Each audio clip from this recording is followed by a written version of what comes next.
this update on my 1982 Volvo 240-245 GLT estate. You will see that the bonnet is up because you're joining me in the middle of doing a little job on this car.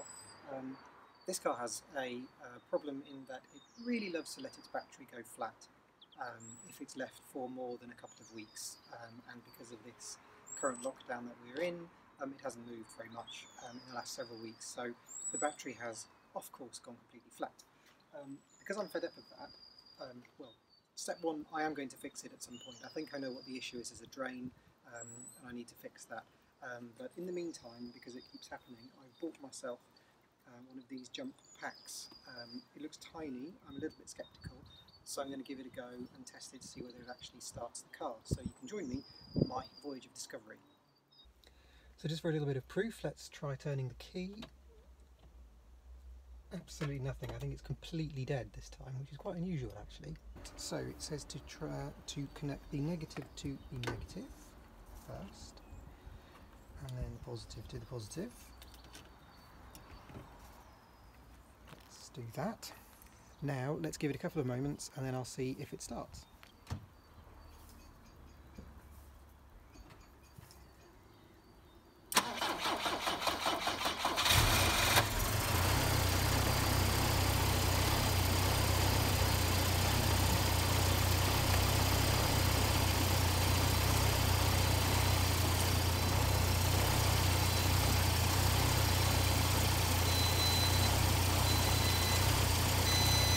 Well, that's a resounding yes.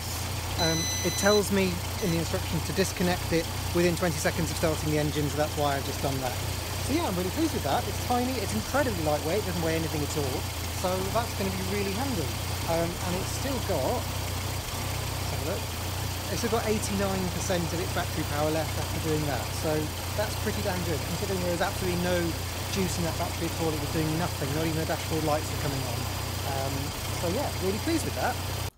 I've turned the engine off now because it's really very noisy, and because I can't actually drive the car anywhere, I will now just actually disconnect the battery and take it into the house and charge it with my mains charger that's in there, instead of letting it run in the driveway for a long time, which isn't very good for it.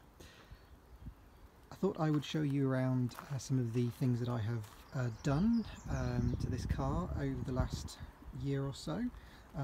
Most recent job has been a replacement coil, which the old coil I think was the original coil, so I thought it was time to replace that. I've also replaced these bars or clips or whatever you call them that hold the airbox and the radiator in place. I've got a nice shiny new earth strap over there from the engine to the bulkhead. Fuel filter I've replaced recently as well. I had replaced it when I first got the car, but there was some problems with running, so I thought I'd better change the fuel filter again. Sadly it didn't actually cure the problem, but never mind, it's now got a nice new fuel filter anyway. I'd hinted that the car had a running problem, and it very much had. It had an intermittent fault where it would splutter and occasionally cut out and refuse to restart. I tested every component, everything worked, nothing seemed to be amiss, and eventually I managed to trace it down to this. I had a eureka moment. This is an aftermarket alarm and immobiliser, and there are wires coming from the back of this that when you turn the key, I think opens or closes the connection.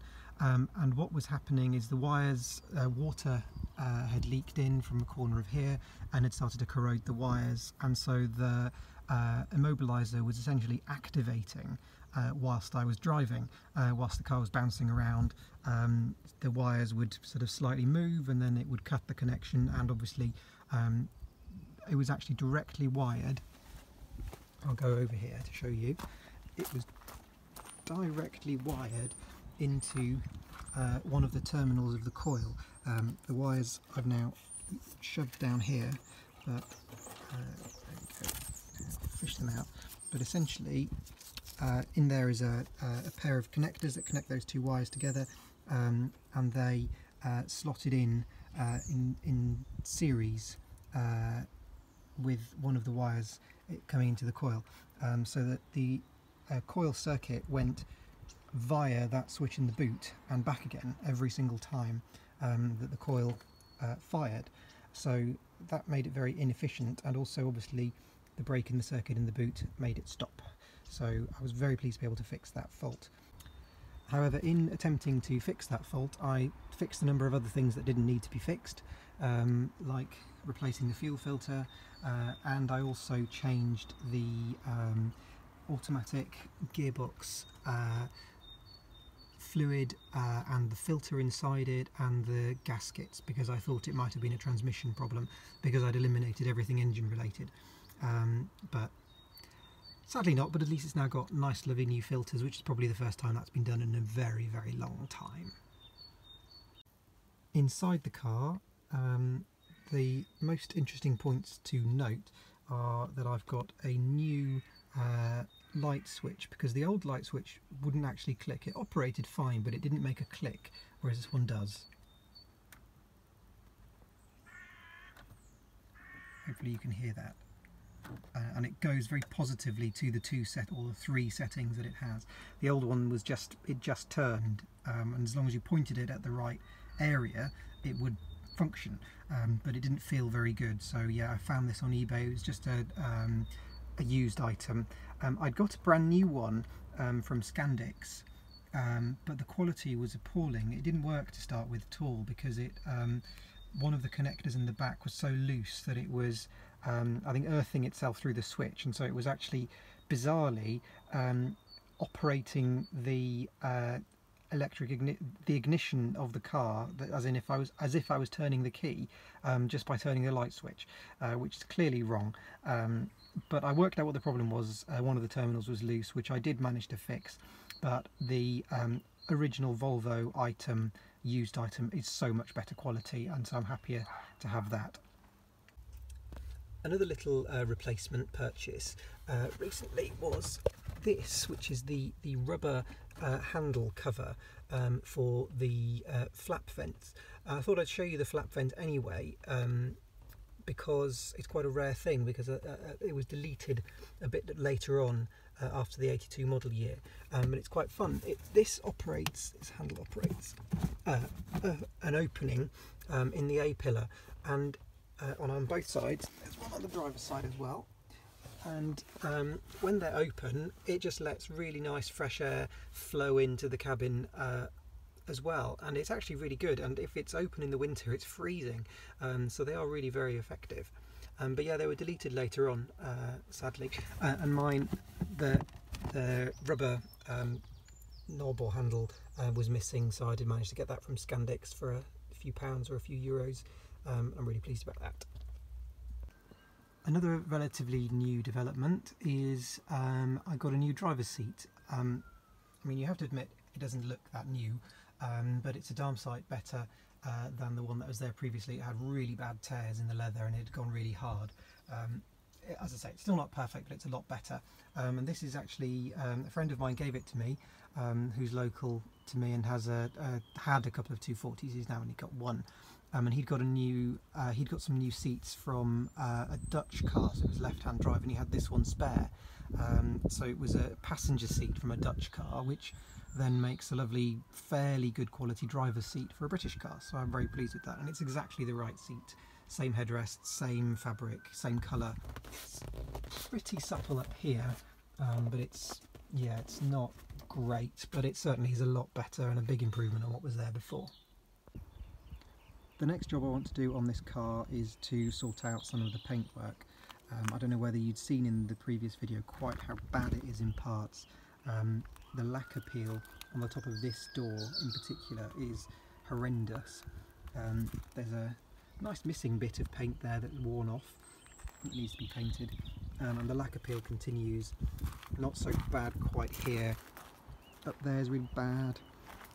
And this side here, it's all kind of crumbled away, the lacquer, all along the back tops of the doors. So I've bought some lacquer, and I'm going to have a go at doing it myself and seeing, I guess, it can't be any worse than what it already is, so we'll give it a go, and if I really fail then I'll take it to a professional to do it. The wheels are another thing I wanted to mention. The wheels on this car are what are known as Virgos, which are the correct wheels for most GLT spec 240s. All saloons, I think, from 1981 had these wheels, but when the estate was introduced in 1982, the original correct wheels are actually the GT wheels. I've managed to source a set of GT wheels, and I will intersperse this video with a little picture that I took of the car with those wheels on. I don't like them as much as the Virgos. I think they change the look of the car and give it less road presence, but I am a stickler for originality, so I will have them, and I'm glad I have them. And what I'm planning to do is to put winter tyres on them, so that then for part of the year it will have its correct wheels, and part of the year it'll have the slightly prettier wheels that I do prefer, even though they are technically not correct for this model year of 240 GLT. Hope you enjoyed that little update on my 245 GLT, and stay tuned for a few more videos, a few more updates from all of my cars. Thank you.